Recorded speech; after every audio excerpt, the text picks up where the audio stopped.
You're watching Eswatini TV News at 10. I am Notile Sitole alongside Stelo Gunene. First, here's a look at our headlining stories tonight. The government says it is far from the truth that the Prime Minister, His Excellency Wasa Dlamini, is overstepping his powers and appointed himself the head of the anti-corruption task team. The Minister of Commerce, Industry and Trade says that the Kingdom of Eswatini is eager to strengthen its partnership with Japan in various areas. As the 1st of April is the day on which new water and electricity tariffs are being effected in the country, consumer associations are lamenting the effect this will have on their members. And now the news in detail. The government says it is far from the truth that the Prime Minister, His Excellency Wasa Dlamini, is overstepping his powers and appointed himself the head of the anti-corruption task team.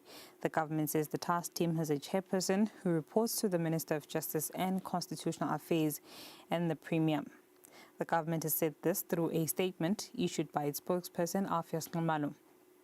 The government says it is important for the Prime Minister and the Minister of Justice to be able to track progress in order to report back to the nation.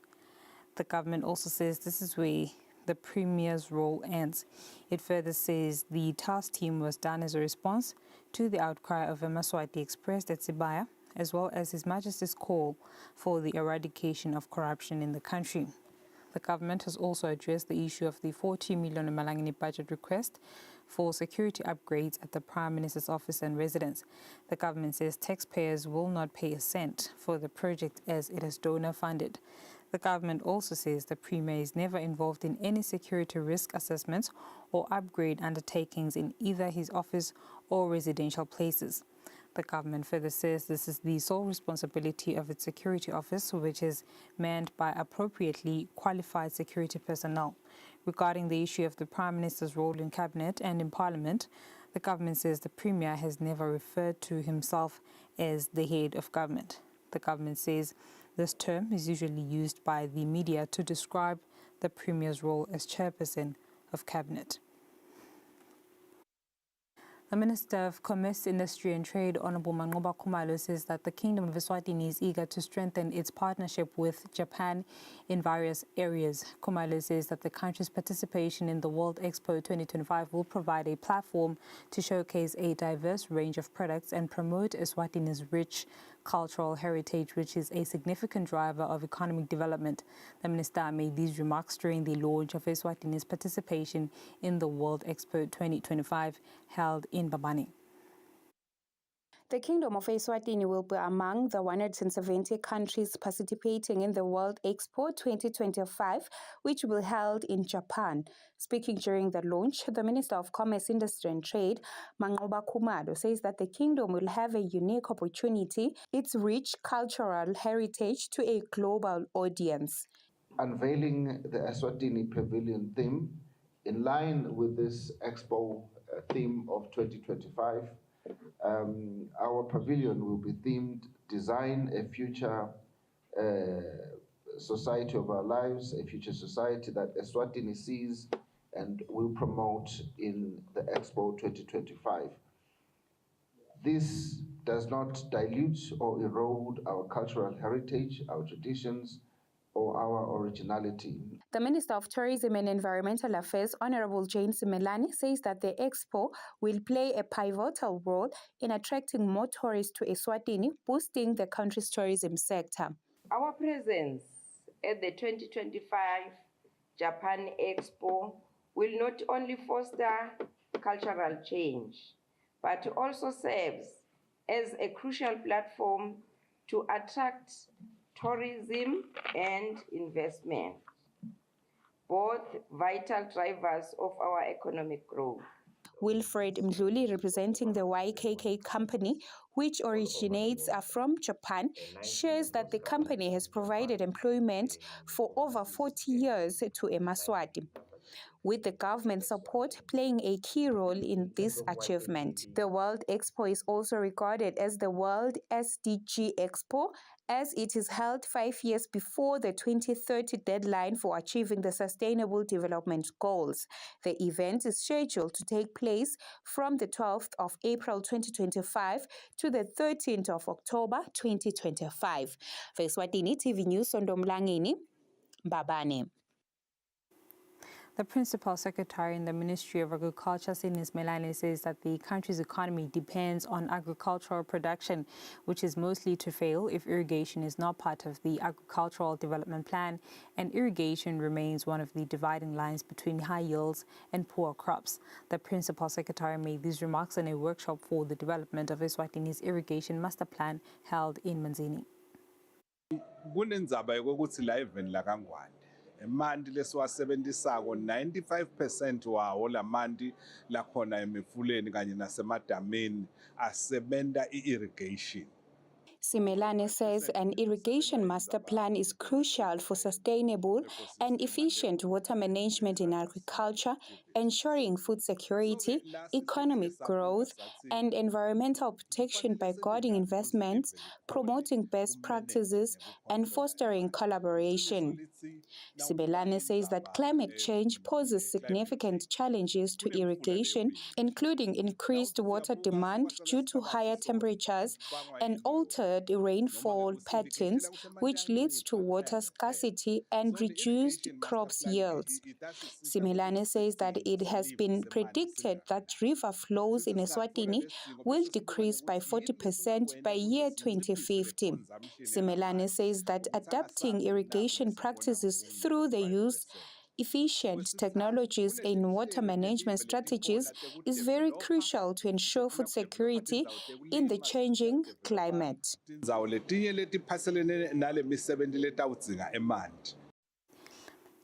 Project. 0.2% due to severe drought. So this significant drop in production output underscores the urgent need to bolster irrigation system and reduce reliance on rain-fed agriculture. Considering the increasing climate variability, investing in water resources and irrigation is not only strategic, but is also essential to ensure food security for both households and the nation. In line with developing the country through technology, the Ministry of Housing and Urban Development, in partnership with the Ministry of ICT and the Republic of China and Taiwan, are undertaking a project to install cameras in the country's towns. Acting Principal Secretary in the Ministry of Housing and Urban Development, Hlopsile Dlamini, says this project will improve security and ensure early detection of natural disasters. Technologically advanced surveillance measures are now visible in the capital city of the kingdom, where the installation of street cameras has already begun in Babane. This follows the government's announcement last year of a plan to transform the city into a smart city. Acting Principal Secretary in the Ministry of Housing and Urban Development, Hlopsile Dlamini, provides a detailed explanation of the project. The system is expected to report and share vital information to the Royal Eswatini Police Services, and also share vital information for the National Disaster Management Agency in case of disaster alerts that are coming through. Residents of the city expressed mixed views on this development. Kamera tawusita ukuthi leli dolobha yonke into elenzeka edolobheni ibonakala sekwenzeka edolobheni. Some of the residents welcome the CCTV installation with the belief that the cameras will make streets safer, especially at night, and deter petty crimes such as muggings. Others see the project as an unnecessary expense, questioning whether the 36 million Emalangeni investment could have been used for other pressing needs such as municipal road maintenance and social services. There are also concerns about privacy, with some arguing that constant surveillance may infringe on personal freedoms. The installation of these cameras is expected to extend to other cities in the country, and business owners have welcomed this move, stating that it will help protect their investments, especially in high commercial areas. Reporting, I am Natsila Sithole with Kiani Msibi and Mbongwa Dube. Babane. As the 1st of April is the day on which new water and electricity tariffs come into effect in the country, consumer associations are lamenting the effects this will have on consumers. The association's chairman, being Mandla Njagala of the Consumer Forum and Bongani Mdluli of the Consumer Association of Eswatini, further expressed the wish of consumers in future consultations on tariff increase. In the current year, water tariffs in the country increased by an average 4%, which was passed by Parliament, and it will be an annual increase for 3 years. On the other hand, electricity tariffs were increased by an average 8% for the current year after the Honourable Minister of Natural Resources and Energy, His Royal Highness Senator Prince Longokela, decreased it from the 14.67% previously approved by the Eswatini Energy Regulatory Authority. Consumer associations say this increase will have a huge impact on consumers' finances. As consumers, this is the time to focus our attention on basic commodities and try to minimize any form of spending on non-essential products. True, we need to be happy at some point in time, but you cannot compromise our survival. It is very essential that all consumers participate in the coming together, or in the what ASERA usually do with EEC to conduct all the relevant stakeholders with this issue of electricity tariff hike. And you can plead also the MPs to attend such issues so that we will have a better understanding of where we are and how they can support us in that issue. Maybe in future consultations, we are also going to be involved to make sure that at least if there are any issues to be looked at, in particular the increment, we do want to be given an opportunity to make sure that, or maybe contribute as well as to whether can't we as an association maybe also be allowed to make inputs, especially in relation to procurement and other issues relating to those parastatals. We also believe that if there is any monopoly, meaning that there is no competition, there must be some form of sustainability to an extent that increasing whatsoever should not be, or rather should be the last resort. According to the regulators' actuarians, 100 Malangeni worth of electricity will be 38 units only. Reporting, Mbongwa Dube with Sonto Mlangeni in Matapa. It is important for members of the public to fully understand the implications of the tariff increase on utilities so that they are able to make necessary adjustments to their spending. These are the sentiments of economist Thembigosi Dube, who spoke with Eswatini TV in a telephonic interview following that the 1st of April 2025 is the day on which new utility tariffs have been effected. If you used to spend 500 Malangeni on electricity a month, and now it's just a simple example. You're spending more. Say you're spending something like 600 Malangeni that you will spend now. It's the same for water. If you were spending 200 Malangeni per month, now you'll be spending, say, 250 Malangeni. If you combine the 150 Malangeni that you were not spending on utilities, you were spending maybe on adding to your groceries or to your entertainment or to your savings. So it means now that money is no longer available. Take the advantages, the lessons the company is giving to us, like using solar energy, energy saver. Try, if you can, purchase outside solar lights, maybe one by one. By December, you have completed the set. And the other thing, use water wisely and sparingly. But there will be some negative effect to the economy on this. One of the effect is that for an economy to be active, there has to be an increase in expenditure by human beings. A lot of money they have to spend. We might further see a further sluggish brought about by a contraction in expenditure, coupled with a decline in consumer confidence. this will definitely have a negative effect in the economy.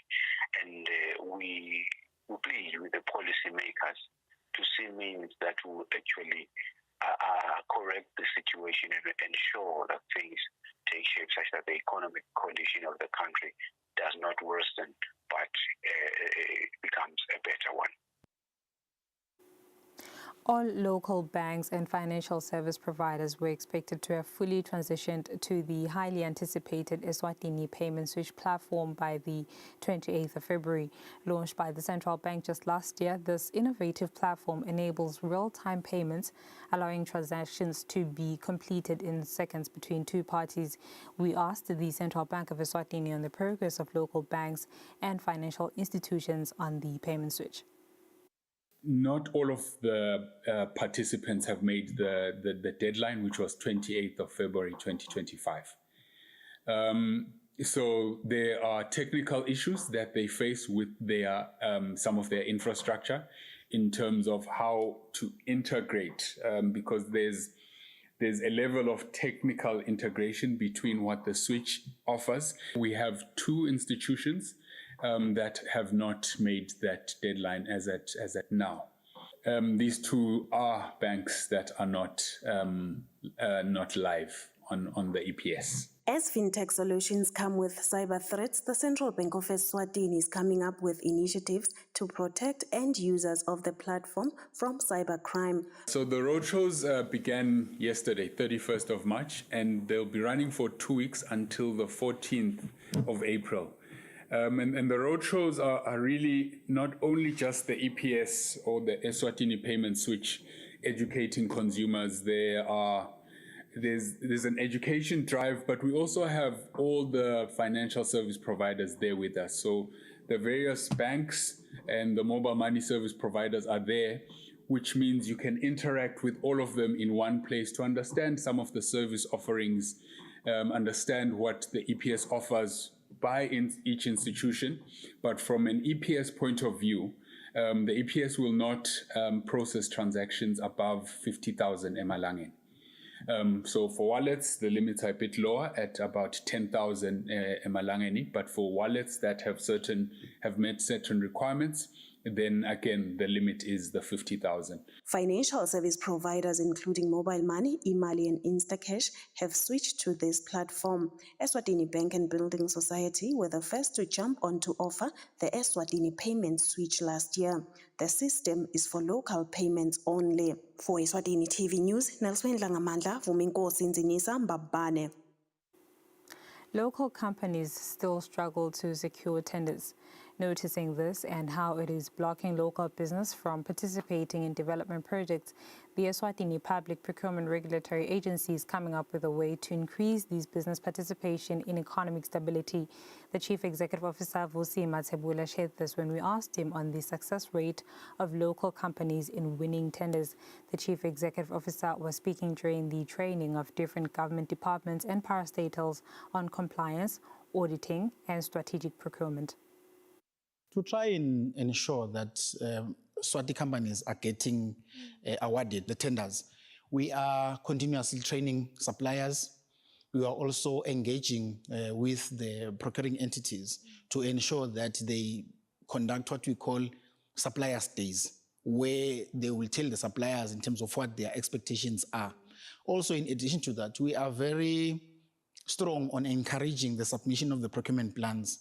Our intention going forward this year is that we are going to be advertising what procurements are going to be done by the different ministries and companies beforehand. Entities that attended the training have expressed that it has come at a much needed time as they are about to start new financial years where they are expected to procure different merchandise. It's going to help us align in terms of the procurement compliance regulations and everything that is required in terms of complying.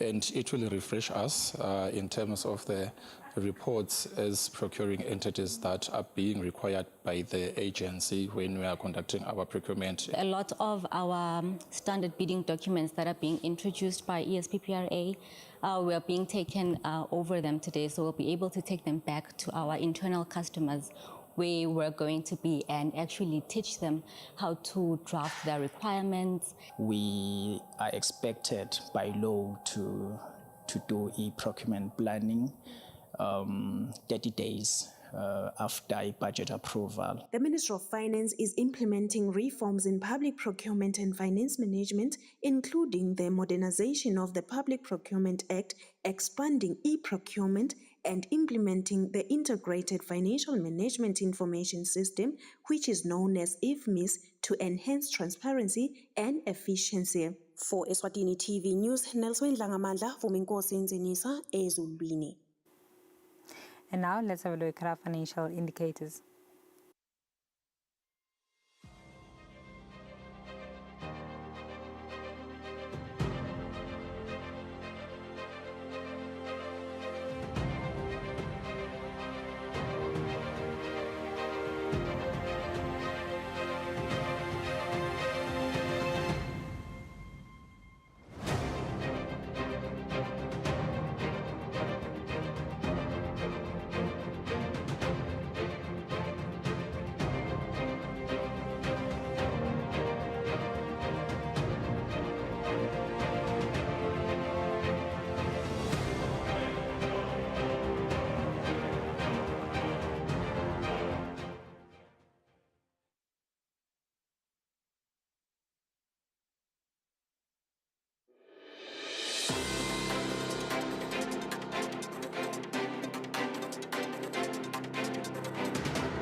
And moving on to sports, the National Handball Ladies team head coach Kevin Mtimkulu says preparations for the Youth Handball Federation Games to be held in Zimbabwe next year are going accordingly, and the team is promising to give their best when the tournament begins.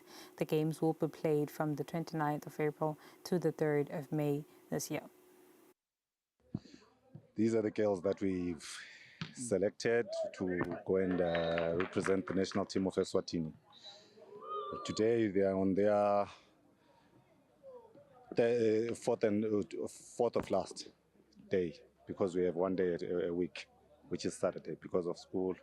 Hopefully, if we can get enough sponsors, they can get into a couple of days of camp, so that they get used to each other's behavior, which is it will work a great deal for them, because some of them are coming from different backgrounds. But if they can get 2 or 3 days together, it will go a great deal.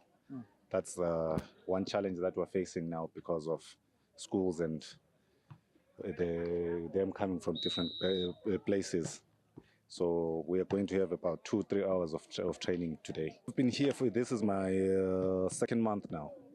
This is my second month here, and we're preparing to go for the International Youth Handball Federation IHF tournament. It's for the youth. It's for developing handball here in Africa.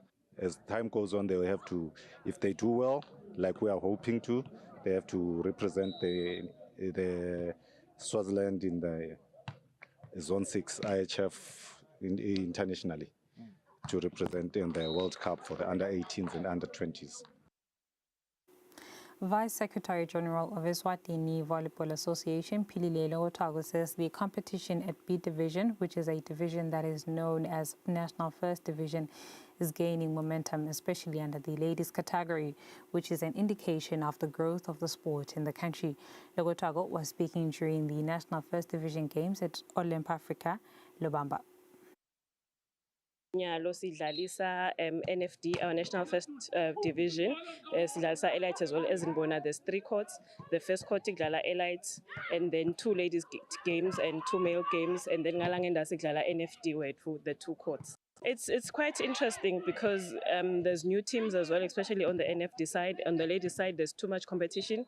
Last week we saw Zakele beating Scorpions. So it's quite interesting how our volleyball is evolving. I think for the plan for now, NFD is going to be playing all year round.